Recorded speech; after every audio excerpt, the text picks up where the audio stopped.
পবিত্র ঈদুল আজহা আজ জাতীয় ঈদগাহ সহ সারা দেশে ঈদ জামাতে দেশ ও জাতির কল্যাণ কামনা করে মোনাজাত। দেখছিলেন বিআরবি কেবল সংবাদ শিরোনাম, এবার বিস্তারিত। ত্যাগের মহিমায় ধর্মীয় ভাব গাম্ভীর্য উদযাপন হচ্ছে পবিত্র ঈদুল আজহা। বরাবরের মতো এবারও রাজধানীতে ঈদের প্রধান জামাত হয়েছে জাতীয় ঈদগাহ। সকাল 7:30টায় ঈদের প্রধান জামাত শুরু হয়। রাষ্ট্রপতি মোহাম্মদ শাহাবুদ্দিন, প্রধান বিচারপতি ওবায়দুল হাসান, মন্ত্রিসভার সদস্য, সংসদ সদস্য, সুপ্রিম কোর্ট ও হাইকোর্ট বিভাগের বিচারপতি, রাজনৈতিক নেতা, সরকারের ঊর্ধ্বতন কর্মকর্তা, বিভিন্ন মুসলিম দেশের কূটনীতিক সহ সর্বস্তরের হাজারো মানুষ নামাজ আদায় করেন। ইমামতি করেন জাতীয় মসজিদ বায়তুল মোকাররমের খতিব মাওলানা মুফতি রুহুল আমিন। নামাজ শেষে খুতবার পর মোনাজাত করা হয়। মোনাজাতে ঈদের নামাজের মোনাজাতে দেশের শান্তি, সমৃদ্ধি ও জনগণের সুস্থতা কামনা করে দোয়া করা হয়। এদিকে সকালে হাজারো মানুষের অংশগ্রহণে জাতীয় মসজিদ বায়তুল মোকাররমে ঈদের প্রথম জামাত হয় সকাল 7টায়। ইমামতি করেন পেশ ইমাম হাফেজ মাওলানা ইহসানুল হক। বয়ান, খুতবা আর মোনাজাত আল্লাহর কাছে গুনাহ মাফের আকুতি জানান মুসল্লিরা। মসজিদটিতে পরে আরও কয়েকটি জামাত অনুষ্ঠিত হয়েছে। 11:15টায় হবে আরও একটি জামাত।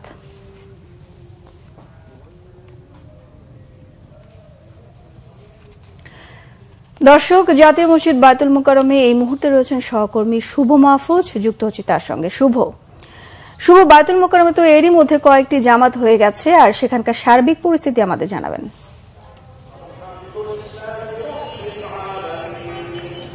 বিপাশা, আপনি এবং বাংলাদেশের সকল দর্শকদেরকে পবিত্র ঈদুল আজহার শুভেচ্ছা।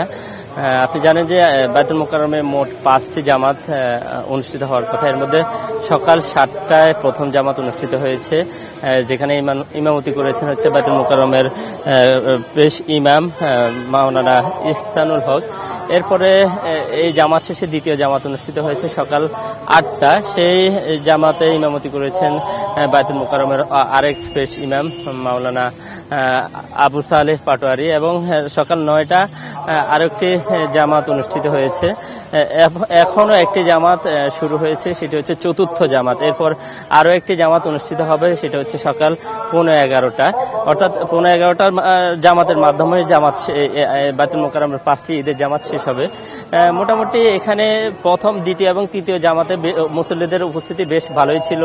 এখন কিছুটা কমছে, এবং মুসলমানদের জন্য, সারা বিশ্বের মুসলমানদের জন্য দোয়া করেছেন মুসলমানরা। বিশেষ করে ফিলিস্তিনি যে নির্যাতক যে মুসলমান, তাদের মুক্তি, তাদের জন্য দোয়া করেছেন এখানে ঈদের নামাজ আদায় করতে আসা মুসল্লিরা।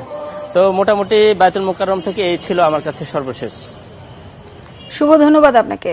দর্শক, বায়তুল মোকাররম মসজিদ থেকে সহকর্মী শুভ মাহফুজ যুক্ত হয়েছিলেন। রাজধানীর বাইরে দেশ জুড়েই চলছে পবিত্র ঈদুল আজহা উদযাপন। অনেক জায়গায় বৃষ্টি উপেক্ষা করে ঈদের নামাজ আদায় করেন ধর্মপ্রাণ মুসল্লিরা।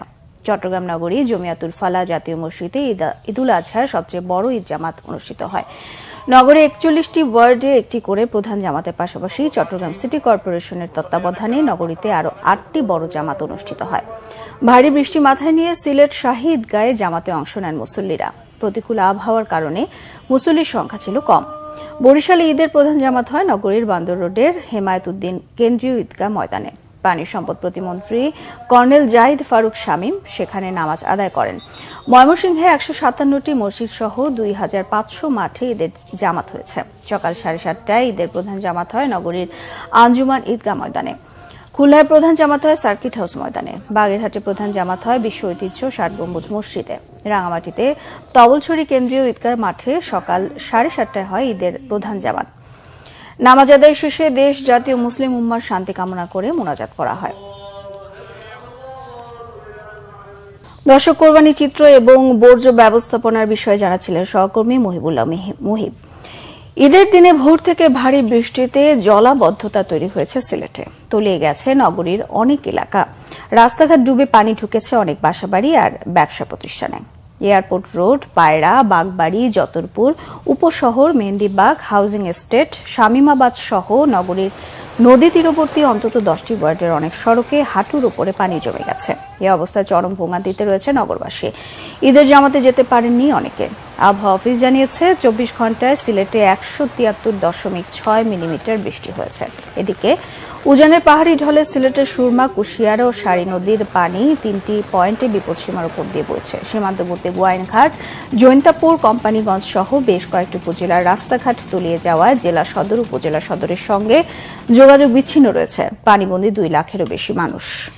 এই ছিল এখনকার মতো। পরের সংবাদ সকাল 11টায় দেখার আমন্ত্রণ রইল। এছাড়া বাংলা ভিশন সংবাদ ও সংবাদ সংশ্লিষ্ট অনুষ্ঠান দেখতে ভিজিট করুন www.bbnews24.com ও facebook.com/banglavisionnews। সাবস্ক্রাইব করুন youtube.com/banglavisionnews। সঙ্গে থাকায় ধন্যবাদ সবাইকে।